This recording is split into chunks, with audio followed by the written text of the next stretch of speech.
Ẹ káàárọ̀ o, ẹ káàsán o, ẹ kúrọ̀lẹ́, ẹ káalẹ́, ẹ kú ìyálẹ̀ta. Ẹ̀yin ọmọ Yorùbá jákèjádò orílẹ̀-èdè Nàìjíríà àti ní gbogbo àgbáyé ọ̀ níbikíbi tí ẹ bá ti ń gbọ́ mi, bíi Brazil ni o, Cuba ni o, Ecuador ni o, ibikíbi tí ọmọ Yorùbá bá wà. Àwa ni mo tún wọ́n fẹ́ bá sọ̀rọ̀ lọ́sàn-án yìí o, ṣùgbọ́n kì í ṣe gbogbo wa tí ò bá jẹ́ pé àwọn segment kan tí Ọlọ́run tó tún sì mí lọ́kàn pé kí n bá sọ̀rọ̀. Àwọn èèyàn wa tí mo fẹ́ bá sọ̀rọ̀ lénìí òun làwọn olówó wa, àwọn billionaires tó ń jẹ́ ọmọ Yorùbá. Ó kan mí lóminú pé láti bí ọdún 2 sí 3 ní orílẹ̀-èdè Nàìjíríà, a crazy contraption called Nigeria, a multiple conglomerate contraption consisting of so many extractions. Tó sọ̀rọ̀ iwájú pọ̀ mọ́ ti pàkọ́. Tí ẹ̀yin olówó wa, ẹ̀yin millionaire, ẹ̀yin tá mọ̀, tẹ́yin náà dẹ̀ mọ̀ pé Ọlọ́run gbà fún yín. Èyí tó jíjí o, èyí tó ní business o, torí ìsàlẹ̀ ọ̀rọ̀ yín náà ó lẹ́gbin. Kì í ṣe gbogbo yín náà lọ́lọ́run fún. Èyí tó jíjí, èyí tó yíwèé, èyí tó yáwó ló ń báǹkì tí ò dá padà, tó fi jẹ báǹkì rú. Dr. Saraki, ó jẹ́ senator, ó jẹ́ governor, kò sí nǹkan kan torí ṣe nílẹ̀ Kwara. Ó ń jẹ ayé àwọn èèyàn mọ́ tiẹ̀, bọ̀tá ayé àwọn ọmọ ẹ̀ náà ló ń jẹ. Because ẹ̀sán máa ké, kò sẹ̀ sí àṣegbé àṣepamọ́ ló wà.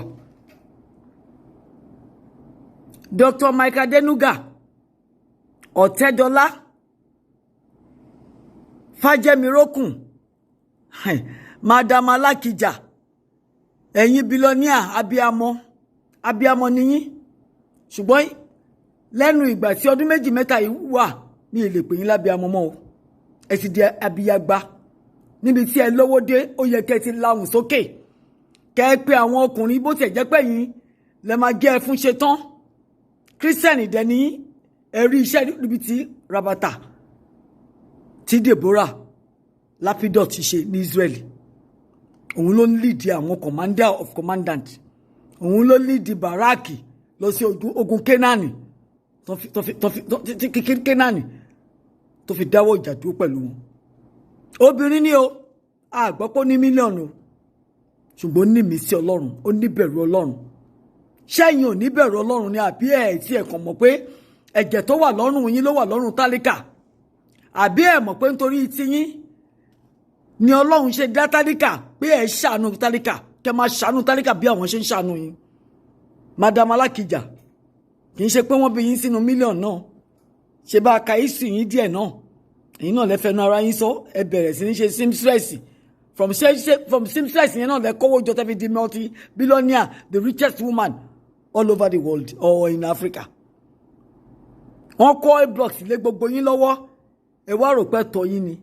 Ọlọ́run gbà fún yín ni, àṣírí yín ló bò, Ọlọ́run dẹ̀ ló bò. Torí pé kí ni àìmọye àwọn tó ní talent jù yín lọ, tán lọ́gbọ́n jù yín lọ, ṣùgbọ́n tí wọn ò rí orí ọ̀fẹ́ yìí gbà. Ẹ̀yin wá rí orí ọ̀fẹ́ yìí, ẹ wá ń tẹ báṣubàṣu torí pé Ọlọ́run gbé ọlá lé yín lọ́wọ́. Ìgbà ò kí ń lọ bí òréré o. Táàrọ̀ bá san yín, ẹ wo ọjọ́ alẹ́ yín. Báwo lè ṣe fẹ́ kọjọ́ alẹ́ yín rí? Ẹ kàn fẹ́ kọ́ mílíọ̀nù dalẹ̀ because mo fẹ́ sọ fún yín. Alakija, Macaulay, Saraki, Tinubu, Baba Shetima, má jẹ́ kó dùn mí, Kúkú, Dòsùnmú, Elias, Onílẹ̀gbálẹ̀, kò sọ́kọ́, Adédayọ̀, Akírùtán, Michael Adéòjò, Afọlábí Adéọlá, Ọba Òtúndẹ̀kọ̀, èyí ti jẹ First Bank run. Gbogbo ohun tó ṣẹlẹ̀ ní First Bank wà náà tó sorí ẹ̀ kodò. Bí Saraki ṣe ń sorí Society General kodò. Doctor tí ò kó one hospital, tí ò ní one single hospital, kó tiẹ̀ máa gbowó lọ́wọ́ àwọn èèyàn kò kọ́. Wọ́n lù tìlú ni. Ẹ dẹ̀ rò pé inú Ọlọ́run dùn sí yín.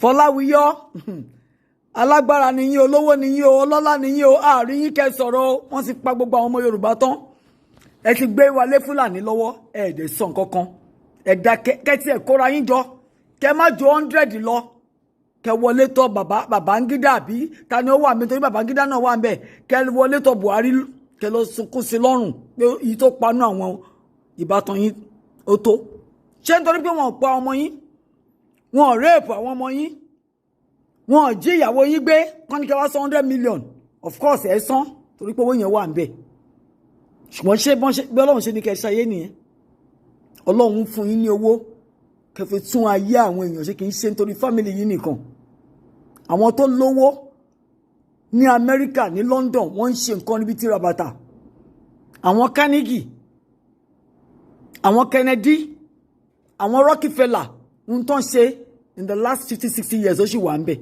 èyí ṣàn ṣàfẹ́ máa jayé ṣàkẹ́ máa ra pléènì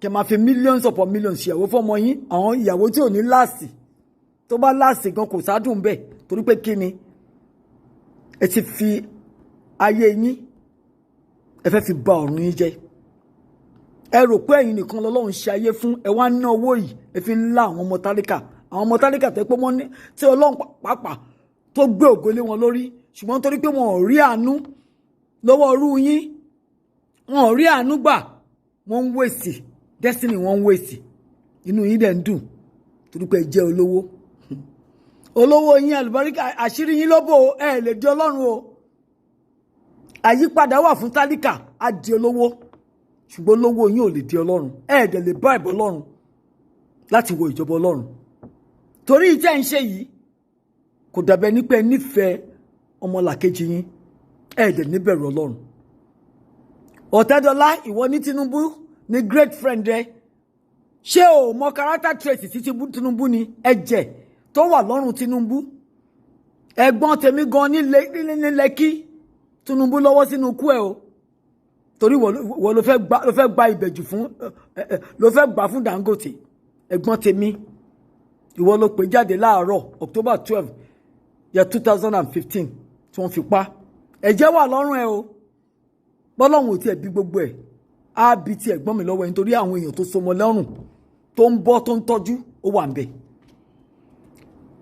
Mr. Okoya Thomas olówó nìyín ọlọ́lá nìyín kí lẹ̀ ń ṣe fún àwọn tálíkà ǹjẹ́ lánú kẹ́ sọ̀rọ̀ kẹ́ ní wọ́n ṣe ń pa àwọn ọmọ Yorùbá yìí kò tẹ́yìn lọ́rùn torí pé kò tí ì kàn yín kò kàn lé yín kò kàn bí yín kò kàn àwọn ọmọ yín kò kàn ìyàwó yín ẹni kò máa pa wá lọ ẹ dẹ̀ fẹ́ dọ̀rùn lọ sọ fún Ọlọ́run bẹ́ẹ̀ ṣe gbélé ayé bẹ́ẹ̀ ṣe ṣẹlé ayé ẹ̀ ń tẹ báṣubàtù ẹ̀ ń jẹ́ níjẹkújẹ ẹ fi ń pọ́n wọn lójú ẹ fi ń pọ́n wa lójú nítorí pé ẹ rò pé ẹ̀jẹ̀ funfun ló wà lọ́rùn ti yín dúdú ló wà lọ́rùn tiwa ẹ̀jẹ̀ pupa yìí kan náà ni a dẹ̀ ti wò ó nínú Bíbélì majority of you tẹ jẹ́ Christian nínú Bíbélì tẹ́ ń filé ayé kó ọ̀rọ̀ jọ Ọlọ́run sọ nínú Bíbélì náà ó ní ẹ wo aṣèrè tó filé ayé kọ́rọ̀ jọ tí ò kò mẹ́ni tí ó máa jẹ́ yes ẹ fẹ́ fowó lẹ̀ fáwọn ọmọ great grandchildren yín to the 4th generation Ọlọ́run náà dẹ̀ tún sọ̀rọ̀ nínú ìwé mímọ́ ó ní òun yóò bẹ̀ ẹ̀ṣẹ̀ bàbá wò láti ìran kìíní títí dé ìran kẹta sí ìran kẹrin nínú àwọn tó kórìíra mi ẹ kórìíra Ọlọ́run tí ẹ bá kórìíra Ọlọ́run ẹ láìkì àwọn èèyàn tó dá torí Ọlọ́run ló dá tálákà bọ́lọ́run ṣe dá yín ẹ̀mí tó dẹ̀ fi sí yín lọ́kàn ló fi sí àwọn tálákà náà lọ́kàn ṣùgbọ́n ẹ láàánú lójú ẹ dẹ̀ níbẹ̀rù Ọlọ́run lóòótọ́ mo kéré sí a lot of you o èmi náà lọ pé 70 ọdún mẹ́ta sísìn máa pé 70 ṣùgbọ́n ìyẹn ò ní kí ta olóòótọ́ ká má sọ tọmọ ìyá méjì bá wọlé tán bá bára wọn sọ̀rọ̀ tán bá rẹ́rìn wọ́n ti purọ́ fúnra wọn kò sí ọkọ̀ tí mo fẹ́ pa fún yín ìkànnì yín kẹ́ni má ní ajẹ́kẹ́ni má yóò ní yín ìkànnì yín oníṣẹ́mọ́ onírù oníkòyí ọkọ yẹli gánsà in the last 1 month ẹ kó mọ ẹ kó grandchildren ẹ ṣe ìyàwó ǹjẹ́ yìí rántí pé àwọn ọmọ Yorùbá tó wà ní orílẹ̀ Èkó níbikíbi tí wọ́n wà wọn ò róúnjẹ jẹ ẹ̀ ń fi millions ṣèyàwó ẹ fi ń kó mọ́ ṣùgbọ́n ẹ rántí pé ìtorí tálíkà lọ́lọ́run ṣe fún yín ní owó yìí tẹ́ ẹ bá mọ̀ pé kẹ́ fi ṣe àánú kẹ́ fi ṣe kẹ́ lè máa rí ìyọ́nú Ọlọ́run kẹ́yìn gan kówó yẹn tún máa multiply ṣùgbọ́n ẹ fẹ́ fi sínú family yìí kó máa robust ńbẹ̀. Abacha ò kó 37 billion ní lọ́sọ̀rùn. Abiola tó ti ẹ̀wà yànfùyànfùn tó wà altruistic philanthropist kò máa kọ́kọ́ kan lọ́sọ̀rùn. Ẹ̀yin náà mà ní kó ti yín lọ́sọ̀rùn. Tẹ́ bá dẹ̀ lọ́mọ lẹ́fẹ́ kó lẹ̀ fún àwọn ọmọ yín máa bá. Mo gbàdúrà àwọn náà nìkan ṣe lédè yìí. Àdúrà mi nìyẹn. Nítorí ìjọ́ kìíní àná tó ní Ṣàgàrí fẹ́ jẹ president. Èèyàn 19 náà kó lọ sí Senegal tán lọ rì mọ́lẹ̀ nítorí Ṣàgàrí fẹ́ jẹ kìíní. Ṣe rí bí Ọlọ́run bó ṣe dájọ́. Ìjọ́ kan ló pa ọmọ 5 mọ́ lọ́wọ́. Tẹ́ bá ṣe dáadáa. Ẹ bọ́ lọ́hùn lẹ́sẹ̀ gbèjì. Màmá mi ló máa ń sọ fún mi pé ọmọ òun mi kò sí ẹni tó gbin àlùbọ́sà tó fi kó ẹ̀fọ́. Gbogbo ohun tí gbogbo wa bá gbìn la máa ká. Ẹ ṣe dáadáa o, ẹ̀yin olówó Nàìjíríà tẹ́ jẹ́ ọmọ Yorùbá, tẹ́ bá jẹ́ ọmọ Yorùbá ògidì, ọmọ Odùduwà, ẹ̀yin òríṣẹ́ tibitibi tí Awólọ́wọ̀ ṣe ni.